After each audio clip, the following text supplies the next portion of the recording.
Ya, pemirsa, perintah Presiden Prabowo jelas, saya kejar koruptor sampai Antartika. Kita perang total melawan korupsi. Kini Indonesia memiliki presiden baru dan juga ketua KPK baru. Dengan dukungan penuh dari Presiden Prabowo, mampukah KPK rasa baru ini memberantas korupsi?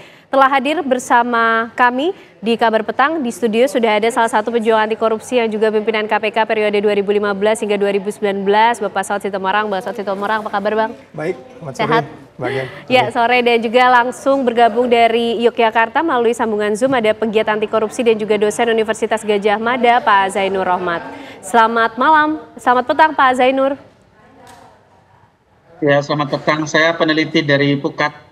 Oke, baik, dari Pukat UGM. Baik, mungkin kita mulai dari Pak Saud Sitomorang. Pak Saud, melihat bagaimana profil dari Setio Budianto ini. Seberapa jauh kita bisa berharap kemudian bisa membawa harapan baru dalam kinerja KPK ke depan melihat komitmen Presiden Prabowo Subianto begitu tegas untuk memberantas korupsi?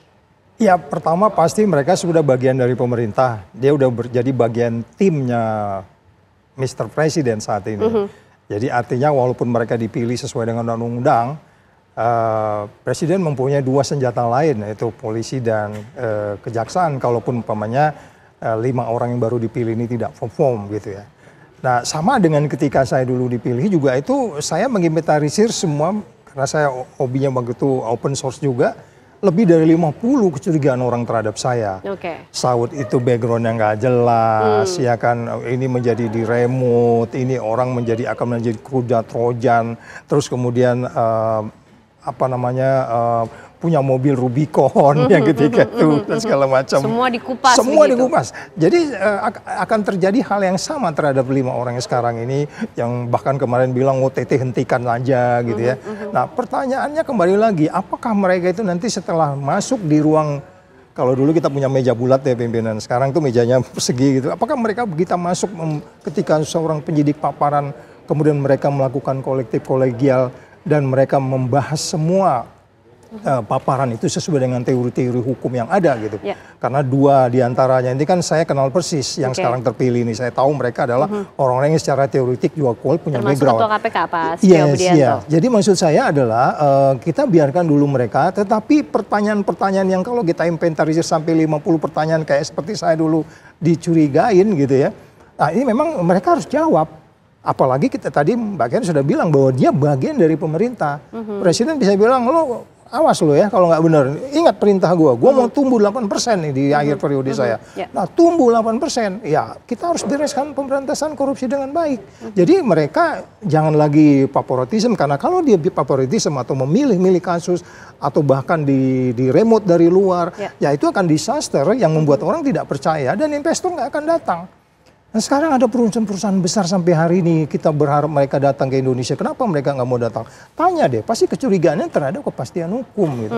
Nah, KPK bagian yang harus membereskan semua korupsi-korupsi yang menyangkut politik, menyangkut katakanlah kekuasaan dan seterusnya. Ya mereka harus berani melawan 50 poin yang saya sebutkan tadi. Kalaupun kita cari bakal ketemu, oh no.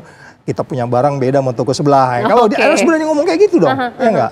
Gitu, Mbak. Jadi itu Pak Saud melihatnya seperti itu sejauh ini ya. Nah, kita ke Pak Zainur. Pak Zainur, ini juga yang menjadi penting tadi sudah sempat disinggung oleh Pak Saud mengenai usulan OTT ini dihapus saja. Ini sempat menjadi salah satu hal yang unik pada fit and proper test saat Johanis Tanak mengusulkan OTT atau operasi tangkap tangan ini dihapus saja. Bagaimana Pak Zainur melihatnya? Ya, saya melihat itu sebagai upaya untuk mengambil hati, atau dalam bahasa kasarnya saya katakan itu menjilat. Agar apa? Agar bisa terpilih menjadi pimpinan KPK. Dan ternyata betul, dengan mengambil hati dari para anggota Komisi 3 DPR RI, Johanis Tanak bisa terpilih.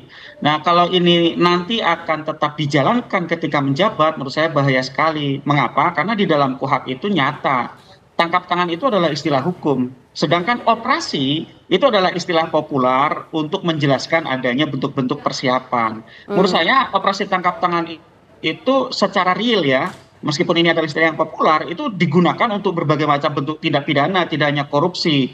Misalnya kemarin bahkan untuk korupsi pun kejaksaan, institusi tempat dulu berdinas Pak Tanak juga baru melakukan OTT terhadap hakim di Surabaya, 3 orang yang mengadili perkara Ronald Tanur begitu ya. Atau misalnya dalam kasus-kasus narkotika, dalam kasus terorisme itu juga ada bentuk-bentuk persiapan untuk dapat melakukan tangkap tangan terhadap para pelaku tindak pidana. Sehingga menurut saya kemarin memang ada jawaban-jawaban asal dari para calon pimpinan itu sekadar untuk mengambil hati dari para anggota DPR, karena anggota DPR itu adalah orang-orang para penyelenggara negara yang paling takut terhadap operasi tangkap tangan. Kalau kita lihat statistik, mereka menjadi salah satu yang paling banyak tertangkap tangan karena menerima suap secara melawan hukum, sehingga wajar ketika kemudian anggota DPR ini mencari orang-orang yang tidak berselera terhadap operasi tangkap tangan itu. Padahal kalau kita lihat, Mbak, operasi tangkap tangan itu sangat penting. Untuk apa? Mengungkap jenis-jenis tindak pidana korupsi suap. Suap itu sangat susah dengan case building. Kalau pasal 2, pasal 3 silakan case building. Tapi kalau suap itu kan tertutup, hanya dilakukan oleh pemberi dan penerima. Sehingga model-model operasi tangkap tangan ini tetap merupakan satu langkah yang penting, Mbak. Oke, baik, itu pandangan dari Pak Zainur. Kalau Pak Saud melihatnya berbedakah dengan pandangan Pak Zainur? Dan juga yang menarik juga nih Pak, dari pimpinan KPK yang terpilih tidak ada yang berasal dari sipil. Ya, itu kembali lagi, tapi ini punya plus minus ya, punya kelebihan dan kekurangan gitu.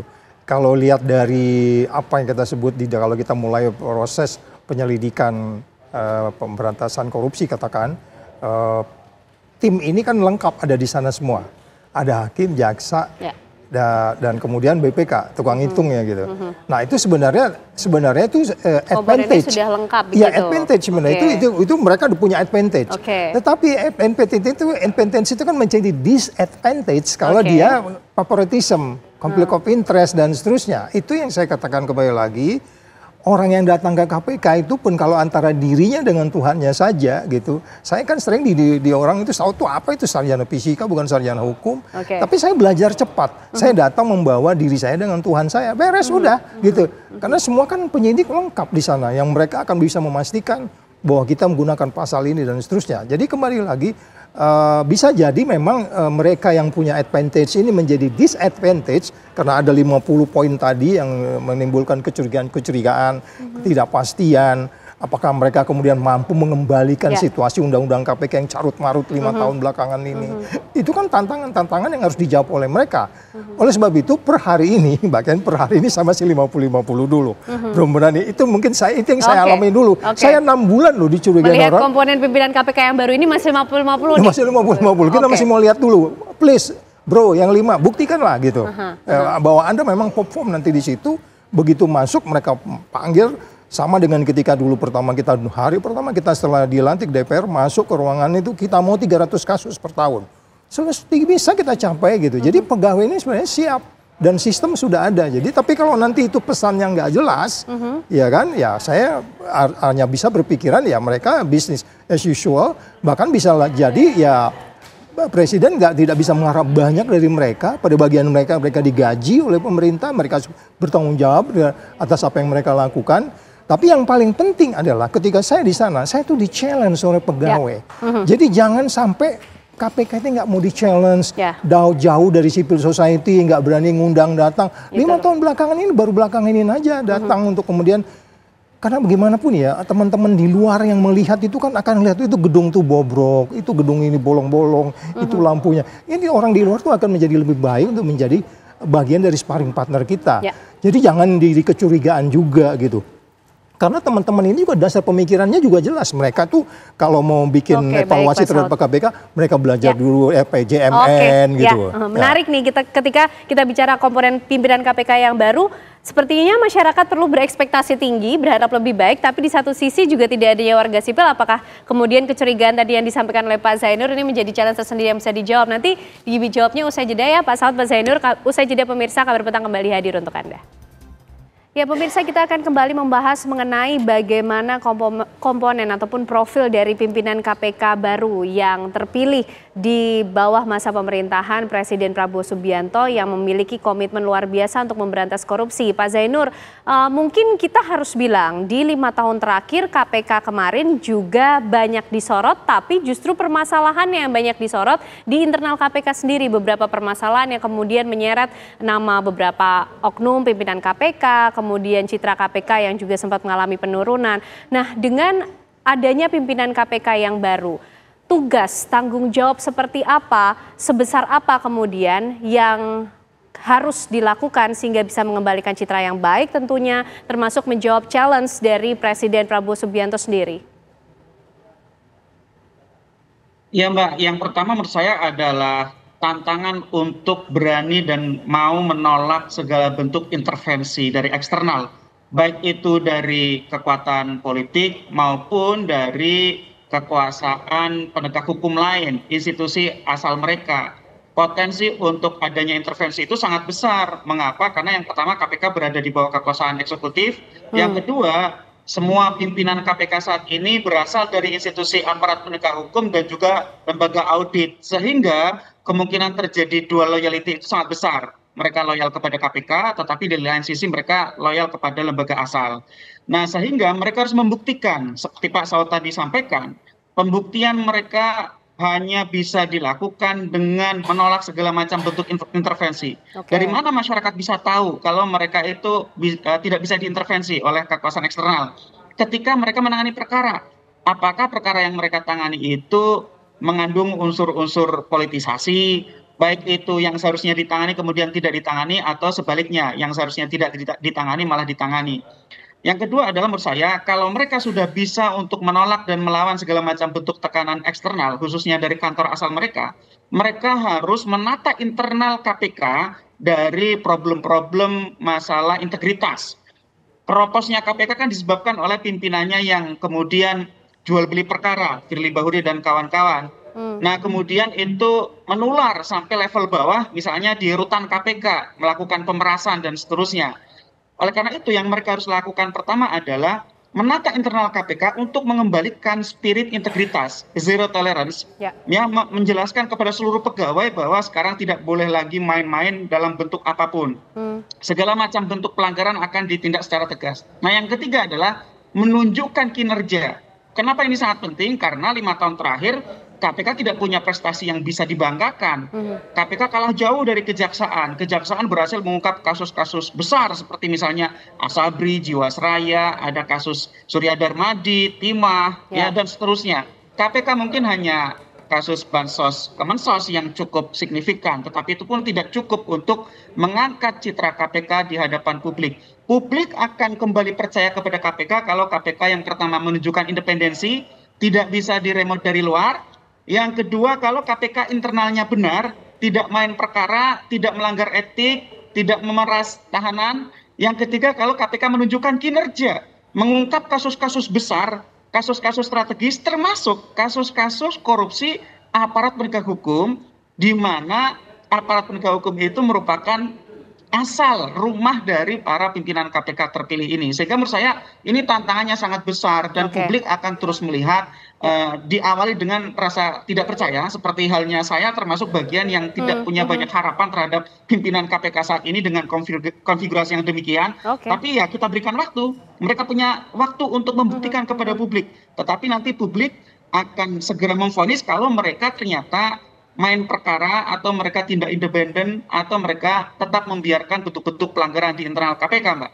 Oke, baik. Pak Saud, cukup beratkah kemudian komposisi pimpinan KPK yang sekarang untuk menjawab mungkin trust issue ya, yang beredar di awal-awal mereka kemudian terpilih? Karena kalau kita evaluasi setidaknya dari 5 tahun ke belakang, nampaknya KPK harus bekerja keras untuk kembali menunjukkan taringnya nih Pak Saud. Ya, pertama kalau kita mengendaki mereka apakah itu lari jauh atau lari cepat, mereka tinggal stylenya aja. Ya, untuk bekerja, mereka sudah punya resource yang ada di situ gitu. Persoalannya kembali lagi kan bahwa pengalaman menunjukkan 5 tahun belakangan ini kan mereka tidak perform itu bukan di sana tidak ada standar. Tapi? Ada standarnya. Kalau kalau di pegawai KPK kan selalu saya bilang ada 9 nilai. Kamu terus jujur, peduli, mandiri, disiplin. Nah kalau di Dewas tuh ada yang namanya nilai ISKPK, integriti, sinergi, kepemimpinan, profesionalisme, keadilan, dan seterusnya.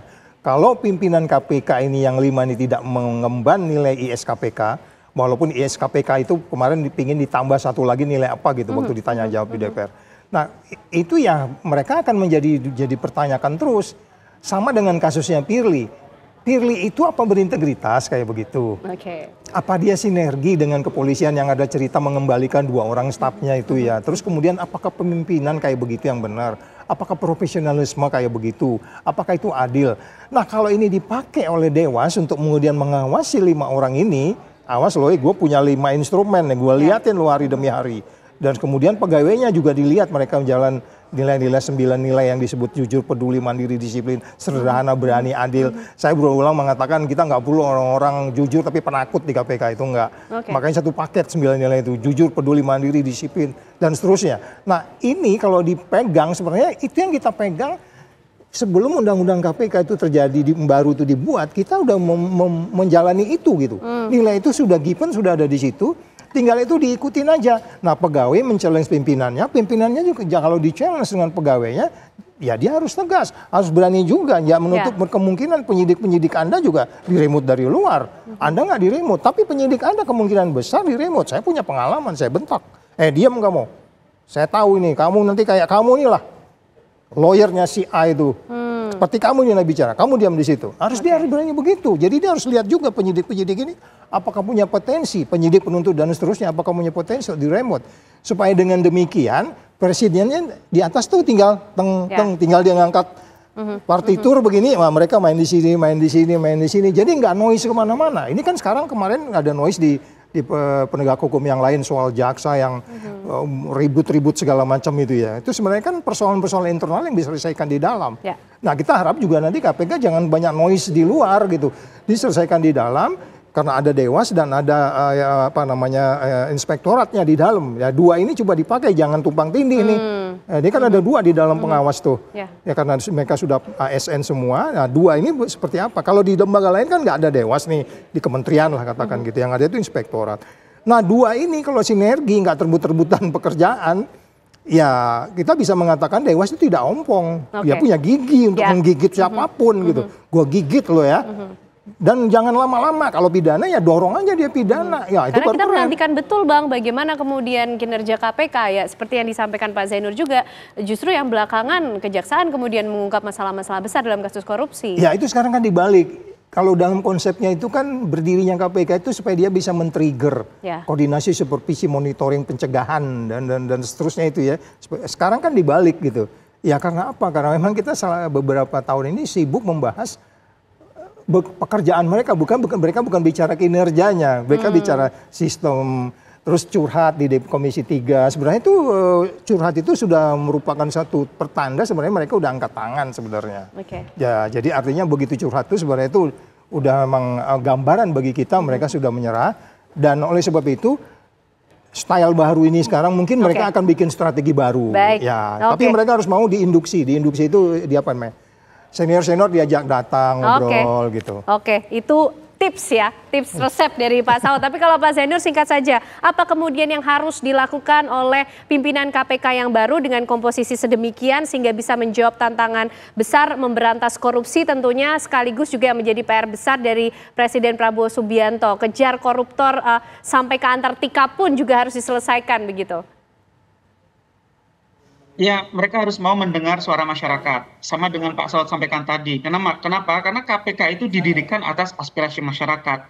Kalau mereka mau mendengar aspirasi masyarakat, setiap ada gejala-gejala mengarah kepada pelanggaran, maka akan segera bisa dideteksi. Yang kedua, menurut saya mereka harus segera petakan. Ke depan ini akan ada banyak program-program pemerintah yang juga tidak lepas dari resiko korupsi. Misalnya ada infrastruktur, makan siang gratis, dan seterusnya. Maka ini harus segera dipetakan resiko korupsinya. Mereka harus berperan di bidang pencegahan sekaligus juga menyiapkan kartu pengaman dalam bentuk penindakannya. Yang terakhir menurut saya, Sekali lagi, hanya satu harapan masyarakat, mereka harus independen.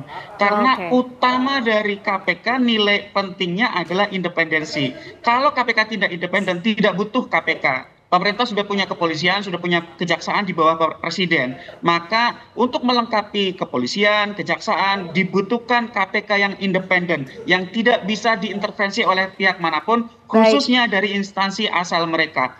Publik akan apresiasi kalau KPK punya fokus untuk membantu institusi penegak hukum memperbaiki diri dalam arti pencegahan maupun penindakan.